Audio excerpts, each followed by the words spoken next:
Seorang pengendara dari rombongan moge terjatuh saat konvoi. Moge yang terjatuh tersebut juga sempat membuat arus lalu lintas jadi macet, lantaran banyaknya pengendara moge tersebut hingga menggunakan seluruh badan jalan. Akibat peristiwa itu, bukannya menolong, justru warga yang berada di lokasi sekitar menertawai bahkan menyoraki rombongan moge tersebut. Terdengar juga dalam video, seorang warga meneriaki rombongan itu dengan kata "orang kaya nih bos". Video yang diunggah akun TikTok @faisal_emil hingga mendapat berbagai komentar.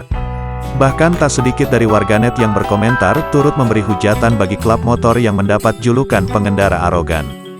Belum diketahui kapan kejadian tersebut direkam, namun diketahui peristiwa dalam video terjadi di Situbondo, Jawa Timur.